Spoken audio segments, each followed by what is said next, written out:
Bonjour à tous et bienvenue dans cette vidéo d'analyse sur l'euro USD. Alors nous voici sur le graphique hebdomadaire, donc petit rappel, donc depuis le plus bas qui a été fait ici au niveau du 19 décembre 2016, eh bien, on a une structure motrice impulsive en 5 temps et donc on compte pour l'instant cette vague comme une vague 1 et on travaille actuellement donc la correction de cette impulsion haussière. Alors, qu'est-ce que l'on a donc comme déjà expliqué dans les différentes vidéos précédentes, et bien tout simplement cette structure est un peu particulière, un peu complexe. Et en Elliott, quand on se retrouve avec des structures tout simplement complexes comme celle-là, on travaille des bribes et on regarde un peu ce que l'on reconnaît. Donc ce que l'on reconnaît ici, c'est clairement une structure eh bien, tout simplement impulsive baissière, puis on a une correction en 3 temps.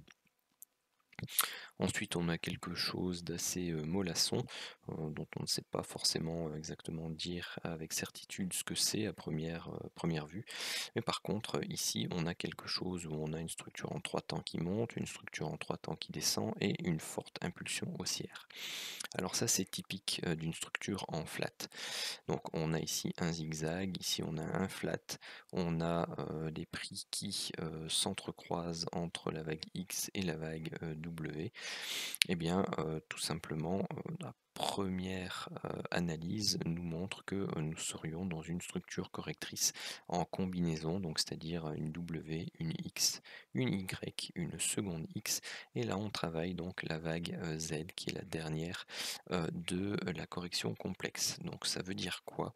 Que si ce décompte est le décompte qui est correct, bien entendu, parce qu'il y a toujours des scénarios alternatifs, et bien, en tout cas pour moi c'est celui qui a pour l'instant le plus de probabilité compte tenu de la structure de prix analysée. Eh bien, ça veut dire que ici, on a très probablement atteint un point bas de la correction et donc un point certainement final, potentiel. Donc ici, pourquoi? Parce que eh bien, la vague Z, comme indiqué dans les vidéos précédentes, peut être un triangle. Et donc c'est un triangle qui, contrairement à ce que l'on rencontre habituellement, n'est pas un triangle qui casse dans le sens de la tendance, comme on peut le travailler en chartisme, mais c'est un triangle de fin de correction, et donc il se casse à contre-tendance, c'est-à-dire dans le sens inverse de la tendance précédente. Dans ce cas-ci, c'était baissier, donc là ici on a eu le triangle et il a cassé dans le sens haussier. Alors, voici le fameux triangle en question. Donc nous avions eu ici l'impulsion, enfin pardon, pas l'impulsion, mais la première structure baissière. Nous travaillons ici donc la vague A, B, C, D et E. Et cette vague E qui est un peu particulière également parce que la vague E d'un triangle, si aucune des autres vagues n'a été une structure différente d'un zigzag, ce qui n'a pas été le cas ici, donc on a ici A, B, C, un zigzag A, B, C, A, B, C, A, B, C. Et ici donc la vague E peut elle-même être un triangle et c'est ce qui s'est passé puisque vous avez, je vais vous le dessiner, vous avez la vague A, la vague B, la vague C, la vague D ici, et donc vous avez le triangle qui est là, et vous avez la vague E qui se termine là. Donc ça c'est notre point bas pour établir le décompte suivant. Et donc vous avez ici après, donc ceci clôture la vague Z, parce que si celle-ci devait être un zigzag, eh bien on devait avoir ici un A, un triangle qui se terminait là pour former un B, et ensuite avoir une baisse pour la vague C.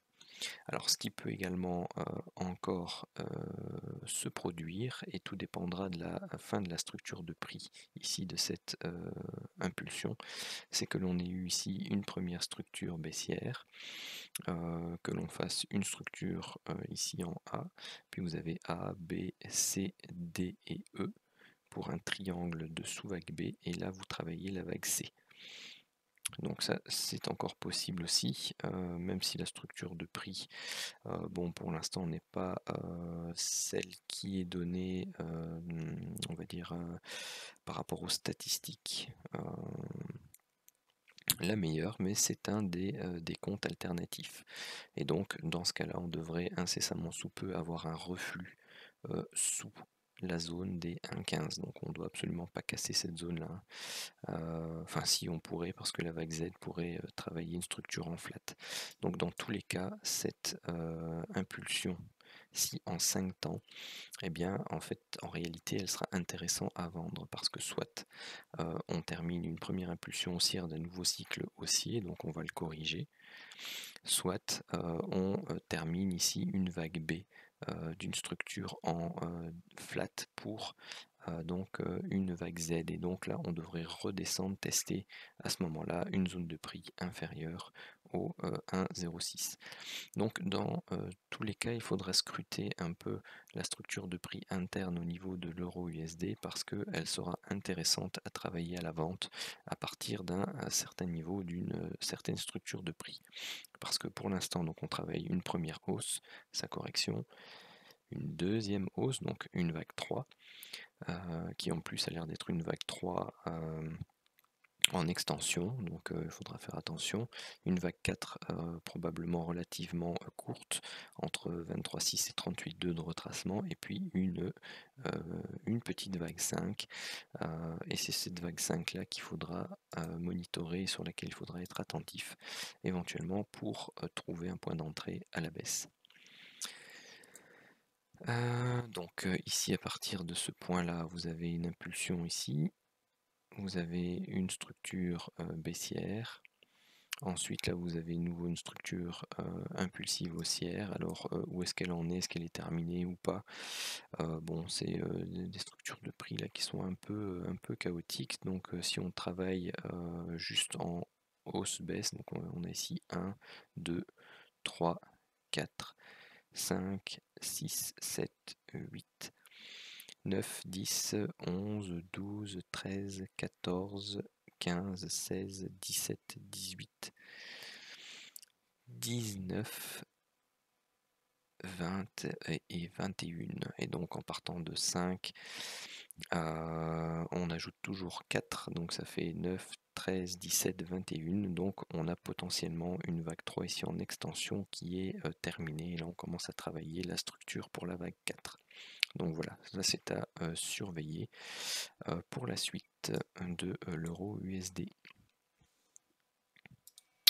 Je vous mets également ici donc la suite de l'analyse du décompte pour l'indice du dollar, donc ici le US dollar basket. Donc là directement en 4 heures, donc on en était resté ici à l'analyse de ce triangle, et donc effectivement on a eu une impulsion baissière ici notée A, on a eu un triangle donc en 5 temps, petit a, petit b, petit c, petit d, petit e, et donc en fait alors hop, comme ceci.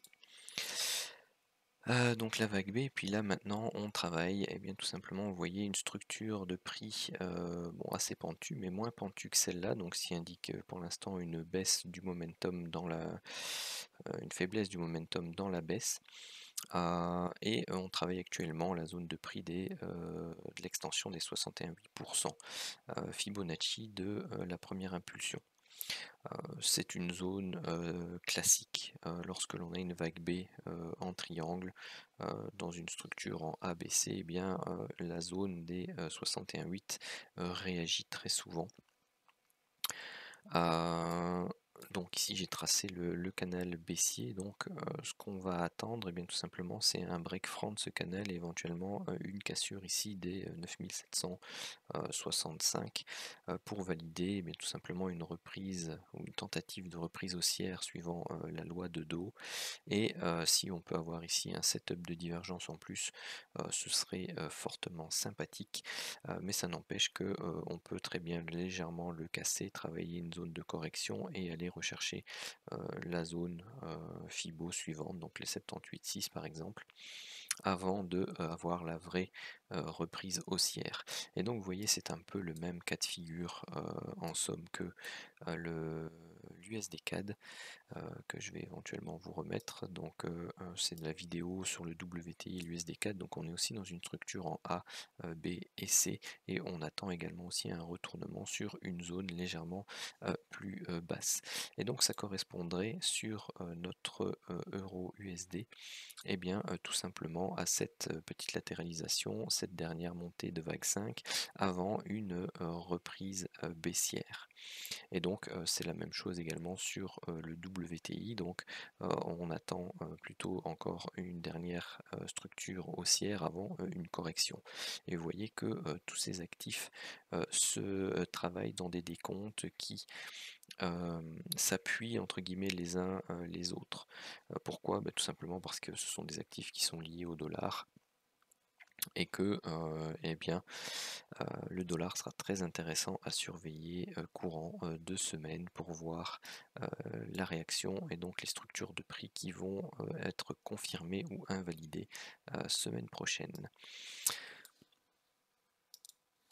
Alors je vous mets également le gold, parce que la suite de l'analyse du gold sera très courte. Donc ici on travaille une structure complexe en WX qui était un flat, et là on travaille la structure pour finaliser la vague Y.